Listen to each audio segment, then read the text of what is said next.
Uncharted 2022 Movie Review. A video game adaptation that largely stays on course. A video game adaptation that largely stays on course. Video game adaptations have generally had a bad rap over the years, although there have been a few that have broken the mold. The Assassin's Creed movie wasn't bad, and 2018's Tomb Raider was okay, as, unlike others of their kind, there was some attempt to be respectful to the source material. When it comes to bad video game movies, the problem often lies with studios that are more interested in making money than pleasing video game fans and cinemagoers. There seems to be the assumption that a movie based on a game will sell purely because of the IP. Sadly, this is often the case, as studios do make a lot of money from those of us who spend our hard-earned cash on cinema tickets in the vain hope that our favorite video games will be successfully brought to life on screen. The Resident Evil movies did very well, for example, despite being awful and barely resembling the games they were based on. And Angelina Jolie's lackluster Lara Croft movies made a fair amount of money at the box office too. So, what of Uncharted?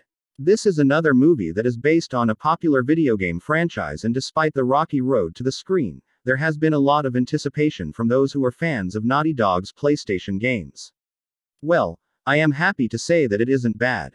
Uncharted plays out as a prequel to the games, but it does include moments that will be familiar to anybody who has sat down with a joypad to control these characters directly.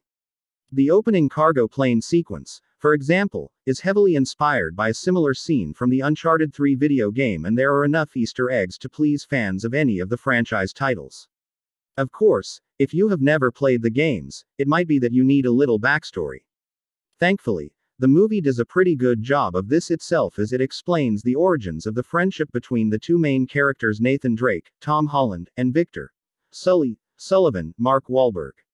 In the games, both characters explore the world in search of adventure and lost treasures, and the same applies here, although their relationship is a little fractious in the movie as they are still trying to get to know one another. When the movie was announced, there were some complaints about Holland and Wahlberg being in it, as they are a lot younger than their video game counterparts. However, their age doesn't really matter, as the movie is a prequel, so there is time for them to age and grow into the roles should the movie have any sequels. And to be honest, both actors play their parts believably, so game fans have little need to worry. Still, you don't need to have played the games to enjoy the movie. It's a globe-trotting adventure in the vein of National Treasure and the Indiana Jones movies, and there are enough action sequences, puzzle moments, and hidden mysteries for those who are fans of the genre. As Drake, Holland is actually perfect casting, as he has the acrobatic talents to pull off the parkour moves that make up some of the movie's chase scenes. Whether he's vaulting over walls or scrambling over crates hundreds of feet in the air, he once again proves why he was also the ideal choice to play that other action hero, Spider-Man. There is enough chemistry between him and Wahlberg to make us believe in their initially untrusting relationship, and the back and forth of their banter is genuinely quite amusing. In terms of plot, the movie details their search to find the lost gold of Magellan, a treasure trove that is rumored to be hidden among the ancient ships of an historic expedition. It's a quest that takes them from the catacombs of Berlin to the rooftops of Barcelona, with enough time to swing off chandeliers and hang off planes in between. Along the way, they meet up with another treasure hunter, Chloe Sullivan, Sophia Ali, who will also be recognizable to game fans. Then there's Antonio Banderas and Tati Gabrielle, who play the villains of the movie, although, as their motives are thinly drawn, they never really make much of an impact.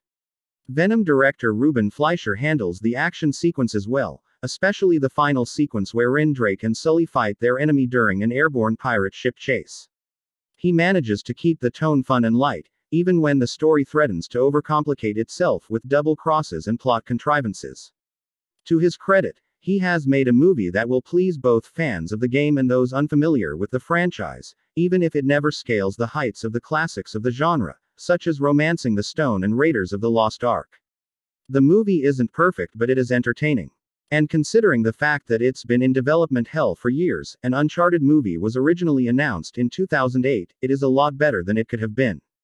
It's certainly more successful than a lot of other video game movies, largely because the director is respectful of the original source material.